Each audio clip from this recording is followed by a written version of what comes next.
Good afternoon, everybody. I'm Susan Howard, a local Brookline attorney with a focus on family violence.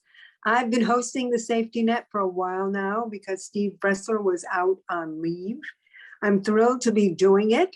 We've broadened the scope of Brookline Interactive Group show, The Safety Net, originally dedicated to domestic violence, but now during COVID and post-COVID, I'm not sure what post-COVID, but soon post-COVID, we've broadened the subjects that we discuss. And today we have a very, very unusual and interesting guest, Virginia Leigh, clinical social worker in Lynn, Massachusetts. And I must tell you, a very, very brave, courageous woman. She is running for sheriff of Essex County. And as you know, sheriffs are notoriously a male-dominated profession. So Virginia, welcome. Hello, I'm so pleased to be here. And you're absolutely right, Susan. I was doing some research on how many female sheriffs we actually have in the country, and it's only about 3% of all sheriffs nationwide are female. And so I'm so excited to join you today. Obviously, I'm a clinician in my own right. And I've worked for a very long time with people who have experienced trauma, especially family-based trauma. So very happy to be here with you today. And you also work with addiction, don't you? Your focus is addiction, which both of those things, trauma and addiction, I think are prevalent in the prisons. I really only know women's prisons nationwide, but I'm delighted you're running. I know it's tough. I know it's really, really tough. And I really applaud you. So I'm going to jump right in. What is the sheriff's job and how has it changed? Sure. Well, so, 250 years ago, when the Constitution was created of the Commonwealth, the sheriff's job actually was a law enforcement job and was responsible for, keeping public safety. But so much has changed, luckily, in 250 years, including the fact that you and I both have the vote and we can run for office if we wish to. And one of the other things that has also changed is that we created police departments to manage our public safety of one sort, and all of the law enforcement powers that the sheriff previously held were outsourced to the police department. So what remains as the role of the sheriff is that it is one of the last standing county-wide forms of government. That and the district attorney are the only county-wide forms of government Massachusetts has. And the job is the administrator of the jail at the county level. So basically the steward of all of the inmates, people who are serving lower level sentences, which sometimes domestic violence would qualify under, depending on the event that has been committed. So 2.5 years or less, or who are awaiting trial. So they have not been convicted yet. Mm-hmm. Right. I guess I want to ask you about prisoners in the jails and what your assessment is, the number of addicted and the number of those, particularly women, who have been victims of domestic violence. And granted, men are victims of domestic violence too, and transgender, et cetera, et cetera. It crosses all lines. But I'm mainly interested in your assessment of, one, the prisoners who are victims, and two, what in your county is being done to assist them? Well, because I wonder if they should even be in jail.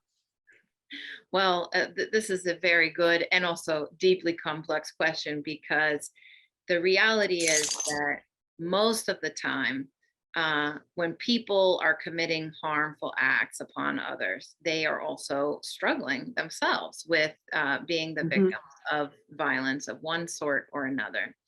And the same is true, in my belief, when it comes to intimate partner violence, family violence, and domestic violence. What we see across the board is even perpetrators of domestic violence tend to also be victims of domestic violence themselves. Right. And so, in the jail system, we have well over half of the prisoners in the county level reporting that they struggle with both either substance use problems or major mental health problems.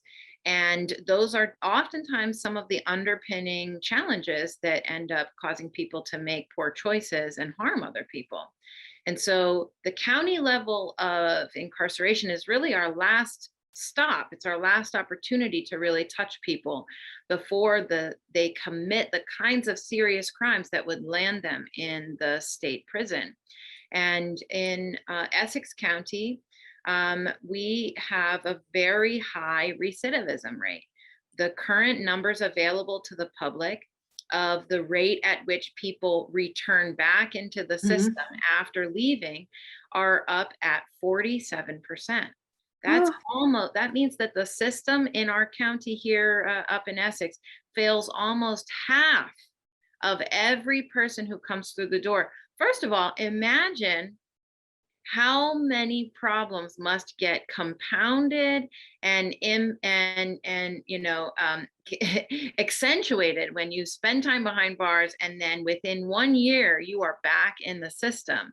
And not only that, but it's expensive, because every time we house a prisoner in our county jail, it costs us $55,000+ a year. For each prisoner? Each and every prisoner. Recidivism is a very expensive problem, Wow. not just fiscally, but also for our public safety, because Right. every time someone reoffends, that's another person that they're harming, right? Right.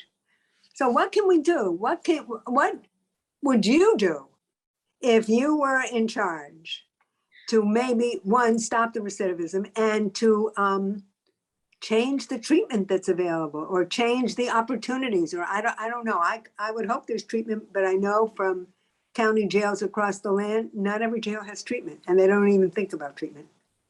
Yeah, well, a lot of times sheriffs don't actually have a human services background. And so the kinds of treatment that you're talking about might be available in the jails or talked about in the jails, even funded in the jails, but it may not be effective because at the leadership level, it's not really a known and understood area of expertise. Not only that, but reentry supports. When people come back out of jail, they are in one of the most vulnerable situations that we know of. Right. Primarily because their access to different social determinants of health, right? Like a roof over your head and a job. Yes. These are resources that people who have a felony charge find it very difficult to find. So in some ways, it's really the sheriff's department's job to be a support, an advocate, and also provide resources to communities to be able to support folks when they come back, and allow better access to training and access to housing, the kinds of things that will help people make better choices. And not to mention, these are basic needs, but we're also talking about treatment. So access to treatment, continuity of care as people leave the jail. And one of the most important things, in my opinion, especially given our opioid crisis right now, which in some ways is a driver of family violence. Wow. When people are struggling with substance use problems, they are not always making the kinds of choices that someone who's not struggling with those challenges would make. I think what you're giving us is an explanation, certainly not an excuse for family violence. I know, no excuse. As we say in the therapy world, every single thing makes sense in context. We can understand even the things that are unacceptable. Some can. I don't know that I can. I really worry about women in conflict with the law, number one, and I'm not a feminist. I was too young for feminists, and then I missed it, but I really don't think women are treated equally. I don't think they have the same opportunities. I don't think they get the same consideration. Oh, don't whine about domestic violence. Everybody's whining about domestic violence. You did such and such. That's what I hear from clients on the inside. And granted, very few county jails even accept women. My county, Norfolk County, doesn't, even though the former sheriff, Jerry McDermott, was starting to build a special area for women and their children because he really gets it. Yep. I think what you're doing, Virginia, is incredibly brave and so needed for those who are on their way to the inside or on the inside, because I'll be honest with you, things aren't happening. It's just not happening. No, and you bring up a really important point too. As clinicians, we look to evidence. We look at what kinds of factors improve people's outcomes. And then we encourage investment and expansion of access to those factors, right? Because that's what scientific research around human behavior leads us to do. In the jail, what that translates into is that we understand that actually family connectedness is proven to reduce recidivism. Right, this means right. that when families are able to A, have access to their loved ones when folks are behind bars, and B, have the ability to do so without a financial burden to themselves, right? Then people are better able to re-enter their home communities, get the support needed from their families, and not recidivate. And so one of the practices that I'm most concerned about in my sheriff's department, and as well as other sheriff's departments, is the practice of charging exorbitant fees for calls, which are actually held on the backs of families who committed and no lawyers and lawyers and lawyers. and I lawyers. mean, I never say no, but every time I hear you have a call from Correctional Institute, I Yeah. go, oh, there goes my bill. Zoom, zoom, zoom. And that's really unconscionable. Unconscionable. And not only is it unethical and unconscionable from a moral standpoint, it's also counter to the research that shows what reduces recidivism. So rather than constricting families' access to their loved ones while they're behind bars, my belief is that we should actually expand and hone the access that families have by way of providing things like clinical support when families come for visits, right? Why can't we have family therapy? Why can't we have family clinical visits? So who's going to pay for it? Well, see, this is the thing. This is the thing. Yeah. We can't be short-sighted about public safety.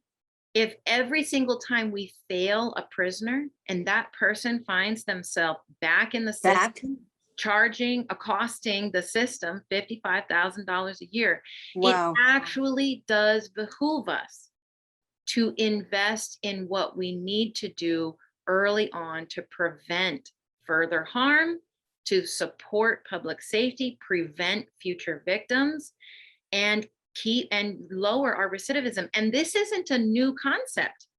This actually, there are places, even in Massachusetts and across the country, where human services professionals have been able to achieve some of our most innovative programs, providing GED programs to people behind bars, being the first to implement, medication-assisted treatment, which for healthcare providers we've known is an effective harm reduction method for a very long time. But it takes sometimes sheriffs and other non-human services professionals so much longer to get on board with the science than it does healthcare providers, who we are dealing with these things all the time, every day. Virginia, do you think all of this has been exacerbated during the COVID sort of lockdowns, number one?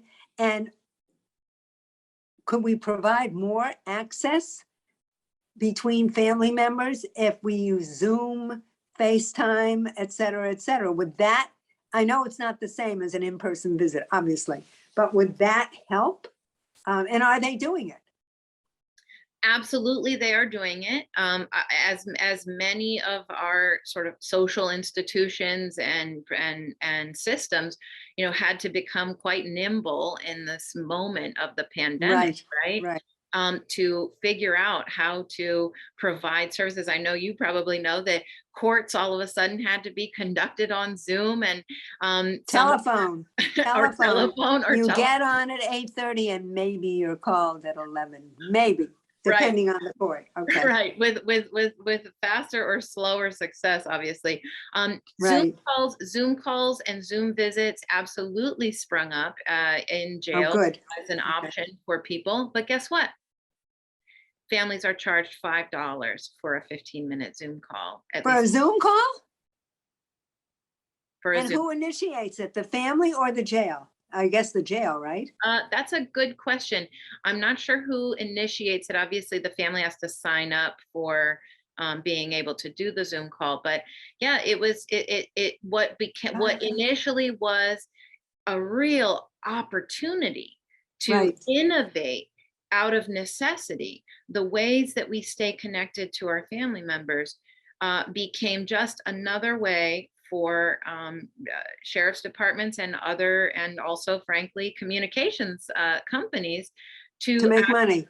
benefit, financially. Oh my goodness. I wanted to get into another area because I saw it years ago in the courts when they closed most of the state mental health facilities. The people who were there all of a sudden were defendants on really, Absolutely. I'm not going to say ridiculous charges, but minimal. I mean, really, really minimal charges. Yep. And at one point, and we all knew this was what was happening. The institution's closed, so now they're in the court. So I had one client who begged me to beg the judge, listen, Suze, my name is Susan. Suze, says my client, please ask the judge, I need to go to the House of Correction from Thanksgiving to April. Why? What do you mean you need? I need to get my teeth fixed. I need to have a shot. I need to have medical. It's warm. I'll have a computer. That's where I need to be because I'm homeless. And you know what? I asked the judge. I thought the judge was going to create, and he said, he allowed it. I said, listen, judge, this gentleman has no alternative and we can provide some relevance of safety for him. So what is the access to mental health treatment inside? And what are we doing outside that we shouldn't be doing?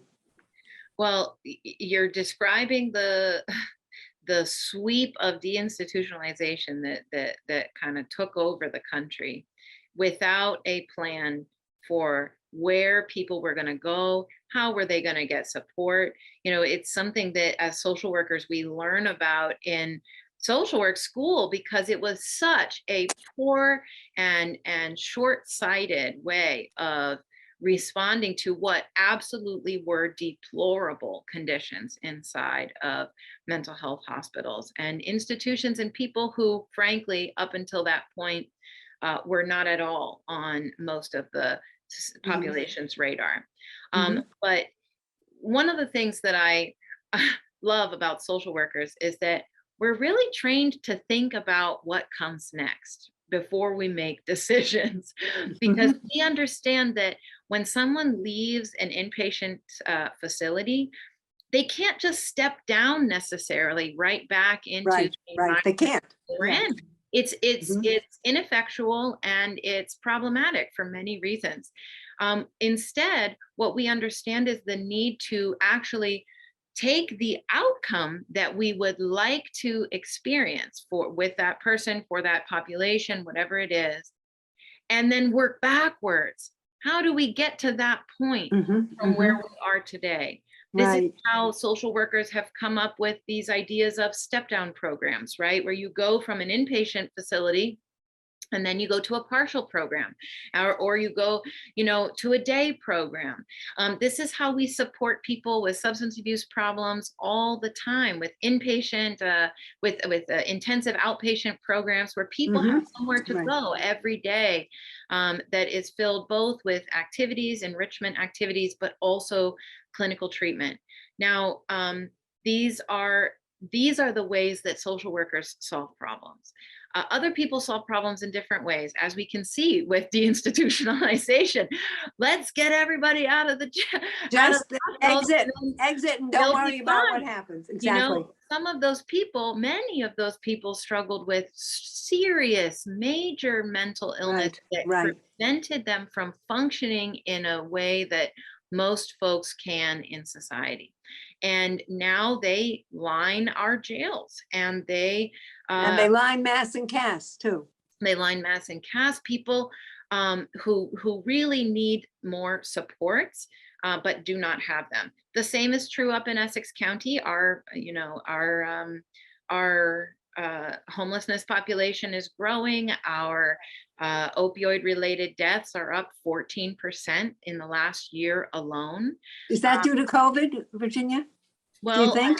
I do think that a lot of people, we did see increases in substance use and other kinds of problems related to self-medicating Right, during the isolation of COVID, which, just as I said before, everything makes sense in context, right? You might look at somebody who has a substance use problem and you might say, oh, well, how could anyone ever make that choice? Well, sometimes when people have nobody, sometimes when people have hereditary, right, inclinations, and sometimes when people go through tragedies, how many people did we lose in the right. first year of the pandemic? Of Every COVID, single right. last one of those people lost left a a gaping crater in their families and in their support systems. And Right. I know one person up in Lynn who lost her father, who was the breadwinner, and the level of depression that she suffered when her father was lost to COVID was immeasurable, Sure, because at the shock, we didn't know what COVID was, et cetera, et cetera. I'm going to shift gears Yeah. because aside from being a really fearless candidate, I give you so much credit because it's not easy first time out. I know I just ran for town meeting here in Brookline and lost. I would not do it again, so I admire you. I ran on a pro-police platform. But anyway, it's my understanding you spent time in Uganda. Am I correct? I did. And I did. and domestic violence in Uganda is same as US, higher than US, different than US? What would you say? Uh, the response, I would not know whether it's higher than the US or not. My assumption is that it might be just because when people in economically depressed areas of the world suffering the stress of daily living does impact the nervous system and creates people making Mhm. poor choices, right? Also, domestic violence and certain forms of, machismo and things like that have a different presence in all different cultures. But what impressed me so much and sort of impacted me so much in Uganda when I was there in 2012 was I spent several months there studying what social services look like in Uganda. Wow. So the response to the HIV crisis that happened there, supporting youth pregnancy centers. I went all over the capital in Kampala and learned about all the different very innovative ways that people solve social problems. One of the places that I spent time was in a domestic violence agency. And what I was initially very surprised about was that half of the staff were men in the in the domestic violence agency there. Interesting. Very interesting, especially coming from the US, which has the primarily, if you go to any domestic violence agency, Women. see It's almost women. 98% women, right? Women, Um, right. Yeah. and it's a female-dominated industry, and that's wonderful, right? But at the same time, in Uganda, I was struck by why, with the question of, wow, why do so many men work here, and why do they care about a problem that impacts women so primarily, right? And I asked the question, and I was the answer that I received was, in Uganda, we don't have domestic violence shelters that are undisclosed locations where Oh, women can go if they are in danger in their families. Maybe a family member can take someone in, maybe a friend, but we don't have institutional support for these kinds of Wow. events that you have in the US. And so what we have had to come to realize on our own is that to be proactive and responsive to the domestic violence problem that we have, it's going to take everybody, and men are half of the solution. And so we hire half of our staff as men because they understand that they have to be part of the solution as well.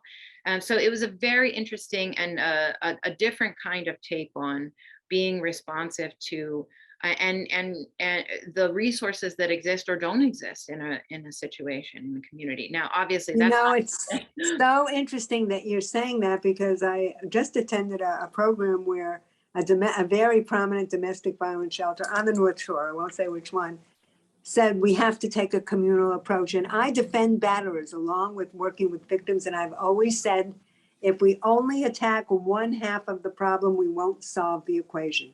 We right. won't do it. And so we have to have resources for batterers and resources for victims, regardless of gender or age. You know, we're running out of time, but I'd like you to just give a few sentences about what your experience running for a male position in a male-dominated culture, and DOC is a male-dominated culture. I know that when I go to the prisons and the jail. And Virginia, I give you so much credit. So give us 2 sentences of what the experience has been for you. Yeah, it has been it's been an incredible experience so far. I mean, any female, any woman who runs for office, my hat is off to her, Me because too. the only way that you can get to voters is by putting yourself out there. And Right. you have no guarantees of how voters are going to be responsive to your message, to your vision, or frankly, to your choice to run for office at all. And so I've been deeply impressed and touched by the community in Essex County, and how hungry people are to really learn about some of these offices that we often don't think about, like the sheriff's department, and how open people are to, you know, imagining, and sometimes even excited about imagining, our very first female sheriff in the county's history. There are going to always be situations that are less than pleasant. I've been ogled at. I've had people, actually just on the 4th of July, I was at this incredible event where it was a moving presentation, but for some reason, many of the couples that I spoke with afterwards, I would say my name and I would say the office that I was running for, and most of these were heterosexual couples. The woman in the couple her eyes would light up, and the man would laugh. And Oh, Virginia, I'm so sorry. oh, you know, I take it, as a therapist would take any of those situations, as a sign of discomfort, because frankly, I'm presenting something that maybe you haven't considered before. They're uncomfortable with, yeah. And so within a few sentences of talking about what the actual job of the sheriff is, Right. and how my experience qualifies me for that, oh, well, you'd see the smirk wiped right off of the person's face, because it just makes sense. We need human services professionals in these human services jobs. And luckily, the vast majority of people's response is actually one of tremendous support, and saying including actually from former correctional officers who say so excitedly, it is about time we had a female sheriff. So, well, my goodness. And when is the election? September? September 6th is the primary date that will decide the whole election here Okay. in Essex County. Mm-hmm. Virginia Leigh, clinical social worker from Lynn and running for Essex County Sheriff. First woman, I think, to run for that office in many, many years. Thank you for appearing on the Safety Net. I hope you'll come back, and we're going to watch your campaign very, very closely, because we're rooting for you. We need you. Thank you, Virginia. So much. I appreciate it. Bye-bye. Take care. Bye.